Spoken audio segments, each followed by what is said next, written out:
Perjalanan kita masih jauh. Siapa di sini yang udah umurnya ya 30 tahun ke atas? Ada ya Pak Kace, ada Pak Teo, termasuk KYL ya. Saya belum ke atas lah, ke samping gitu ya. Kalau ke atas itu udah terlalu jauh. Saya masih 30 ke samping. Ya, nyampingnya juga nggak jauh-jauh. Okay. Dan ya perjuangan hidup yang akan kita jalani, yang akan kita lalui sebagai orang muda, itu bukan makin mudah tapi makin sulit. Ya. Dan kita lihat ya, kita digegerkan dengan berita ya beberapa minggu yang lalu yang bunuh diri itu ternyata banyak orang-orang muda.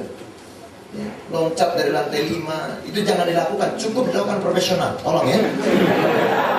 Tolong jangan ada yang melakukan di tempat ini. Terus ada yang main ayunan di leher.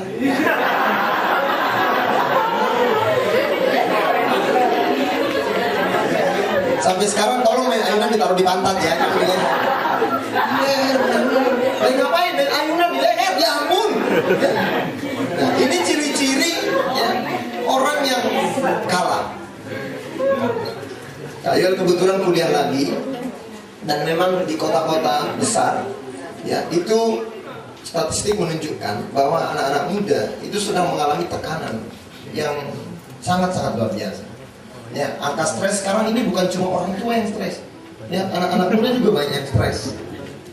Ya. Nah, itu bicara kekalahan. Sementara firman Tuhan berkata bahwa Tuhan akan memberikan kita kemenangan. Saudara, tahukah saudara bahwa kemenangan yang abadi, kemenangan yang luar biasa, yang sejati, itu adalah pengorbanan Kristus ketika dia datang jadi manusia. Tahukah saudara bahwa kemenangan itu bicara pengorbanan loh. Amin, saudara-saudara. Saudara jangan cuma pikir menangnya doang, pikirin dong pengorbanannya. Ya. Kalau orang mau menang, dia harus berkorban. Atlet kalau dia mau menang, dia harus disiplin, dia harus berlatih. Itu bicara pengorbanan. Tidurnya kurang, semua serba diatur, semua serba dibatasi, tapi ujungnya membawa kepada kemenangan. Dan Kristus ketika dia datang jadi manusia, itu bicara pengorbanan. Dan itulah kemenangan kita yang sejati. Kita menang dari dosa karena satu masalah, satu-satunya masalah yang tidak bisa dibereskan di dunia ini, namanya itu dosa. Tidak ada yang bisa bereskan dosa ya, kecuali Kristus berkorban dan dia datang menjadi manusia. Waktu malaikat Gabriel dapat SMS dari Allah Bapa, ini saya kondisikan ke sekarang lah ya. Dia lagi main SMS, chatting begitu, Gabriel tiba-tiba dapat SMS. Allah Bapa, Gabriel, tolong jumpai seorang perempuan yang bernama Maria. Ya, jalan ya, Kelapa Gading 5, nomor 7 ya, di Bethlehem. Pesan, Yesus akan datang sebagai manusia untuk menyelamatkan manusia. Gabriel gak protes. Manusia udah bikin kacau, manusia bikin jahat, manusia berdosa, mau diselamatin. Teman gue, Tante Lucifer, cuma salah dikit doang langsung ditengking. Coba saudara bandingkan, betapa kita lebih mahal dari malaikat. Amin, saudara-saudara. Kita ini berharga ya, akhirnya apa? Gabriel menemui Maria. Dan Yesus lahir juga ya, gak pakai acara. Waktu istri saya melahirkan semua serba persiapan ya kan?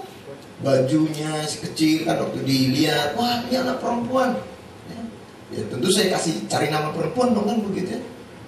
Gak bisa cari namanya Joko. Saya cari buku nama-nama baby, bukan nama-nama babi loh ya, kalau ya. Nama-nama baby saya kumpulin, saya lihat, saya cari siapa ya, bagus juga ini kalau pakai nama ini. Siapin semua. Waktu Yesus itu nggak pakai persiapan. Coba lahirnya aja di kandang. Di kandang apa? Yang jelas di kandang yang bau. Kan di kandang domba, di situ kandang. Kandang itu pasti bau. Itu bicara pengorbanan. Nah, kalau kita mau berkemenangan, yang pertama ya, itu kita harus mau berkorban. Amin. Kalau engkau mau melihat kemenangan di masa depanmu, Engkau harus berkorban, investasikan mulai dari hari ini. Belum waktunya untuk engkau mengeluarkan, belum waktunya untuk engkau memakai sesuatu, tapi justru engkau membayarnya sekarang supaya engkau bisa menikmatinya kemudian. John Maxwell berkata, ya dalam satu bukunya, ada orang yang membayar sekarang menikmatinya kemudian, tapi ada orang yang menikmati sekarang tapi tetap harus bayar kemudian. Dan intinya kedua-duanya dia harus bayar. Saya rindu orang-orang muda mengerti bagaimana engkau berkemenangan dalam hidup ini, bagaimana engkau menjadi orang-orang yang dipakai Tuhan. Engkau harus mau berkorban dalam hidup ini. Amin. Sekolah itu berkorban. Ya. Kalau orang berkata, kamu jangan pacaran dulu, kalau kata bonyok, bokap nyokap. Kamu jangan pacaran dulu, kamu masih Maria masih sekolah. Matius juga masih sekolah. Ntar makan apa lu? Kalau sampai terjadi apa-apa, ya makan nasi lah mah. Mau makan kawat, mau kita robot, begitu ya.